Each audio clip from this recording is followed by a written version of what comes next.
los han sostenido porque básicamente es lo que ellos quieren, y ellos tienen el poder de hacerlo, dado que controlan el flujo de inversiones y capitales. Por lo tanto, pueden ordenar, apoyar, como ha hecho Larry Fink, apoyar a estos movimientos, y sería muy extraño que, siendo ellos el corazón del sistema, apoyen algo que conspire contra el propio sistema.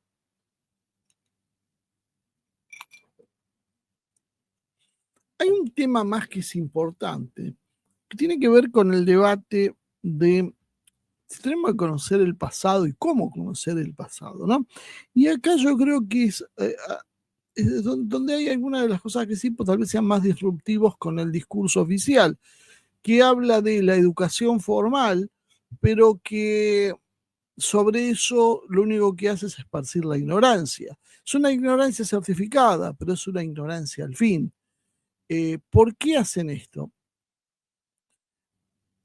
Primero, sabemos que nos van a decir que hay patrones de dominación y control que cuando uno estudia el pasado, los va a aprender, los va a conocer, los va a reconocer en el presente y le va a servir para orientarse hoy en la actualidad, lo cual es cierto, es cierto. Hubo una huella histórica que dejó instituciones, que generó fronteras y dinámicas de poder que todavía están vigentes.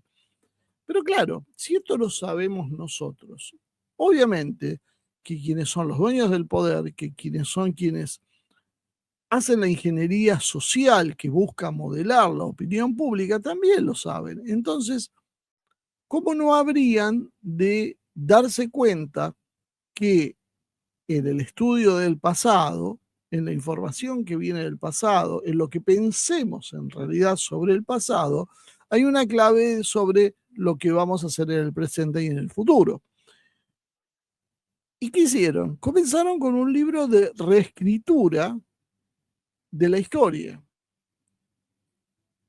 Se ha hecho en distintos planos, desde los académicos financiando estudios, investigaciones y demás, siempre y cuando eso avalara determinadas posiciones coincidentes con las ideologías del globalismo, que la ideología del globalismo son estas ideas woke. Entonces, si se iba a avanzar el estudio de ese sentido, iba a haber dinero para eso. Si se iba a avanzar en el estudio convencional, no iba a haber dinero.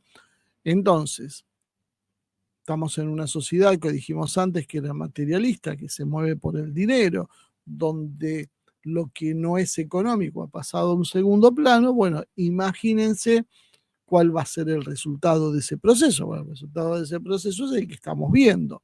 Tenemos una reescritura oficial de la historia donde se cambian los textos históricos, y esto va desde la educación más básica en las escuelas hasta lo que es el entretenimiento, pasando por todos los planos en una forma coincidente. Entonces ya nadie se asombra que aparezca una serie en Netflix mostrando a Ana Bolena como negra. ¿Y por qué? Y porque estaban invisibilizados los negros en esa época. ¿Por qué? Porque lo dicen los estudios de una serie de académicos que estas corporaciones financieras de una forma u otra terminaron financiando.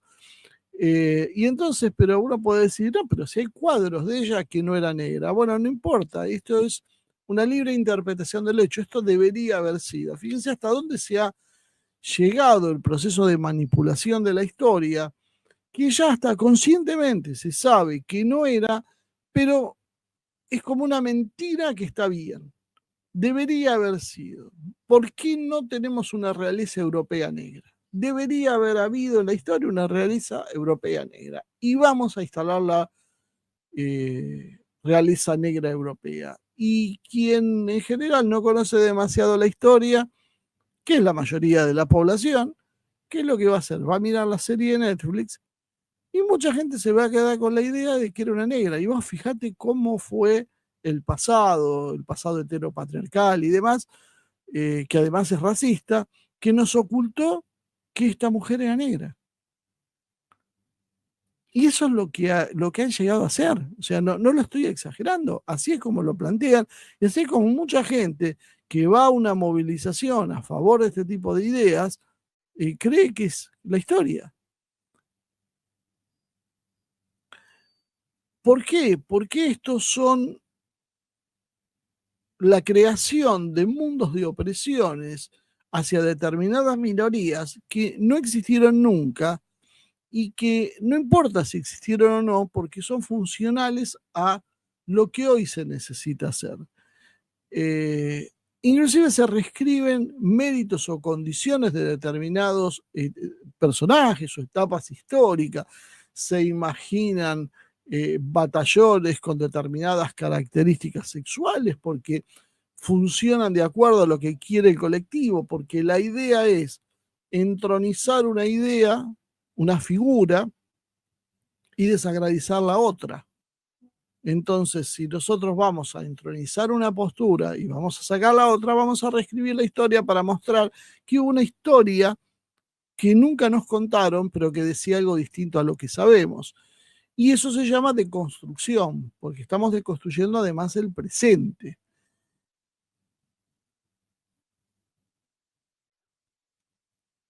Uno podía decir, y bueno, ¿y qué hacemos entonces con la historia del movimiento obrero? ¿La estudiamos o no la estudiamos? ¿Existió o no? Claro, hay una parte que sí, obviamente, uno tiene que entenderlo, tiene que estudiarlo, entender cómo funcionó el proceso, porque se hace a nuestra cultura, a conocer nuestros orígenes, pero además también a conocer cómo funcionó el mundo en la historia. Pero claro, estamos viviendo en el marco de la reescritura de la historia, entonces dentro de ese marco va a haber que hacer algunos cambios y agregados. Y sobre todo hay un problema mayor, o no sé mayor, paralelo a esto, que es que ese estudio es un estudio que podía ser de alguna manera comparado con lo de otra etapa histórica, es como estudiar el feudalismo. Y sí, es interesante, tiene una conexión con la actualidad, hay muchas cosas que derivan de esa época, pero la realidad es que nosotros no vivimos en un mundo feudal. Entonces, para el estudio de nuestra problemática actual, aporta relativamente poco. Eh, y esto tiene que ver con que la sociedad se transformó por el avance de la tecnología y, y cambiaron las cosas. Muchas de las, que esto sobre todo lo que pasa con la izquierda, pero que también la derecha liberal suele compartir en algunas apreciaciones, en el siglo XIX, en el siglo XVIII, el campesinado era el sector vulnerable, oprimido y por mucho más numeroso de la sociedad, ¿no?